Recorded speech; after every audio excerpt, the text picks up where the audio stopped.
I was running late that morning, trying to make up for a promise I'd made to my son, Leo, that I'd drive him to the bus stop instead of making him walk. We'd barely made it out the door with toast still in hand when I saw it.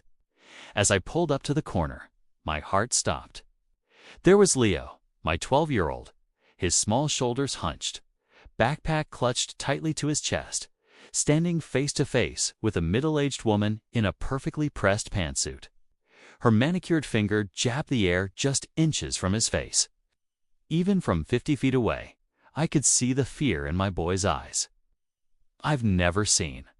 You hear before, the woman's voice carried across the quiet morning air, sharp and accusatory.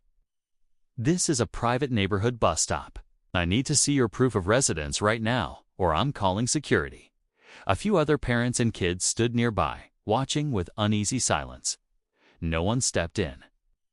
I eased my unmarked police car to the curb, careful to hide the government plates. We'd only been living in Crestview Meadows for 3 weeks, and I'd gone out of my way to keep my job quiet. Being the police chief in a small town like Brookhaven meant everyone looked at you differently. And after Leo lost his mom 2 years ago, I wanted him to have something close to a normal life. The woman's voice rose another octave as I got out of the car. Do you understand what trespassing means, young man? I am the HOA president, and I have every right to question suspicious individuals in our community. Leo's voice was small and trembling. I live here. My dad and I just moved in on Willow Lane. The woman, whom I would soon learn, was Patricia Sterling, the infamous head of the Homeowners Association's Community Standards Committee, scoffed. That's exactly what someone who doesn't belong would say. Willow Lane, really? Which house number? Who owned it before? Why haven't I seen your parents at any community meetings? I approached slowly, my tone calm and deliberate, the way 20 years in. Law enforcement had taught me to handle people like her. Excuse me, I said evenly. Is there a problem here? Patricia turned toward me, her expression dripping with superiority. Late 40s, an expensive blonde bob, designer slacks, and a gold HOA president pin glinting on her lapel like a badge of authority.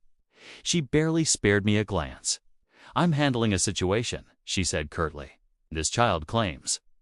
He lives in our neighborhood, but I've never seen him before, and I know everyone who belongs here. We've had issues with outsiders trying to use our private amenities. Leo looked up, relief flooding his face. Gad. Patricia blinked, eyes darting from him to me, recalibrating her approach without backing down. You're his father. Well, as I was saying, as president of the Homeowners Association, it's my responsibility to ensure the safety of our neighborhood. We have strict protocols about who can use the bus stop. I'll need to see your community ID card. The parents nearby shifted uncomfortably watching the exchange. One mother gave me an apologetic look. Clearly, this wasn't Patricia's first scene. Ma'am, I said calmly, my son and I moved into 478 Willow Lane 3 weeks ago, the Mitchell place. We're registered residents, and Leo has every right to be here. Patricia folded her arms, red nails tapping impatiently on her handbag. Everyone knows the bylaws require new residents to check in with the HOA office and receive proper identification before using community facilities. The bus stop is included in those facilities. I don't make the rules, she said with a smug smile. I just enforce them. I rested a hand on Leo's shoulder. Go wait in the car for a minute, buddy. The bus will be here soon. I'll handle this. As he hurried off, I turned back to Patricia. This wasn't our first brush with the HOA. In just 3 weeks, I'd already received 3 separate notices. One claiming our mailbox was 2 inches too low. Another demanding we repaint our window trim to a more acceptable beige. And a third warning about leaving the recycling bin visible from the street for more than 4 hours after pickup. Mrs. Sterling, right? I asked, though I already knew exactly who she was. She'd personally delivered our welcome packet, along with a 3-page list of so-called violations requiring immediate correction. She lifted her chin proudly. That's right, Patricia Sterling. HOA president for 7 consecutive terms. Of course she was. Her chest puffed out with pride, chin tilting upward like she was used to winning every argument. Well, Miss Sterling, I began evenly, I think there's been a misunderstanding. Questioning a minor without parental consent crosses several boundaries, both legal and ethical. My son was clearly distressed by the way you approached him. Patricia huffed, her tone dismissive and clipped. I have the full authority of the association board to question anyone on community property. It's for everyone's safety. We've had vandalism incidents, and the board voted unanimously to implement stricter security measures. If your son had proper identification, there wouldn't have been a problem. Something in her self-righteous tone made me decide it was time to stop playing the polite neighbor.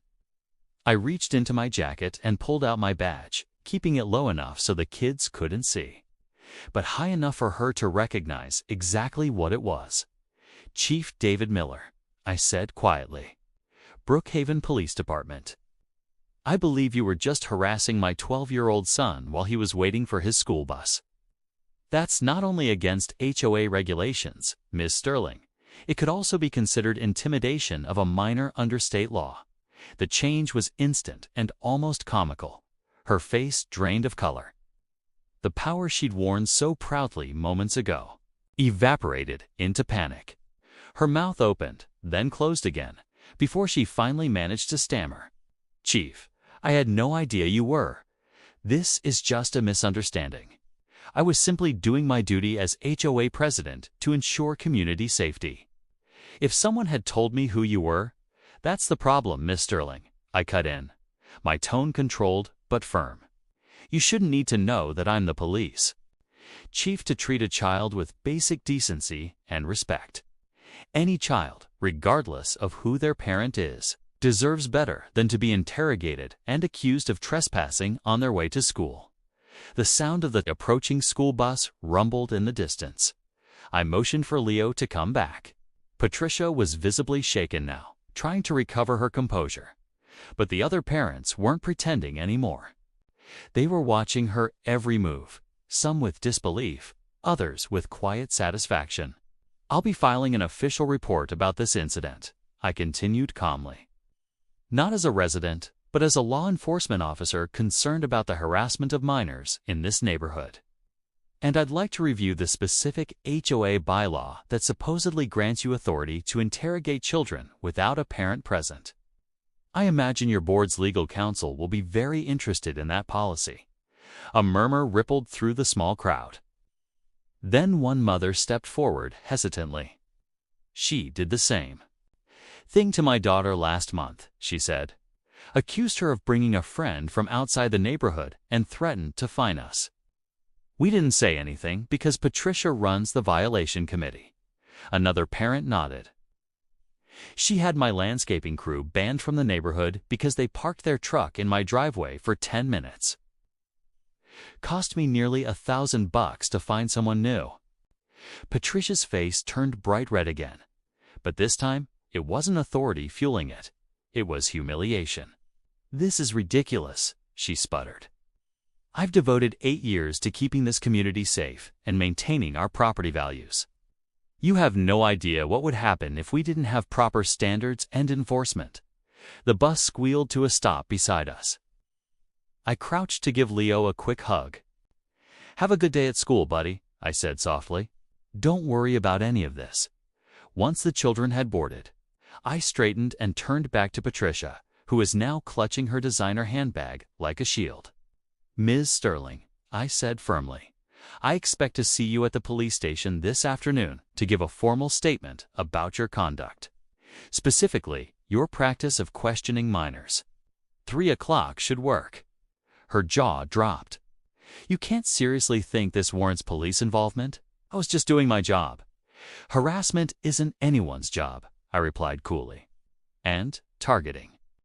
Children crosses a line that goes far beyond HOA policy. In fact, what you did today could result in charges of harassment, intimidation, and impersonating a security official, each carrying potential fines of up to $5,000 and even jail time in this state. The blood drained from her face for the second time. For once, Patricia Sterling, the self-proclaimed Queen of Crestview Meadows, was speechless. The other parents were openly staring now, some even exchanging faint smiles. Clearly, I wasn't the only one she'd bullied. A week later, a community-wide email went out from the HOA board. It announced in careful language that Patricia Sterling had regretfully stepped down from her position as HOA president and committee chair following multiple formal complaints. It also mentioned that she was being fined $2,000 for harassment and required to complete 40 hours of community service. The board issued a formal apology to all residents, particularly families with children, and promised to review every community policy to ensure a more inclusive and respectful environment. The next morning, I saw Patricia hurrying from her white Mercedes to her front door, sunglasses on, head down, pretending not to see the neighbors she used to lecture. I didn't feel satisfaction, just relief. Relief that my son and every other kid in this neighborhood could finally wait for the bus without fear of being treated like a suspect. If you enjoyed this, subscribe to HOA Conflicts for more stories.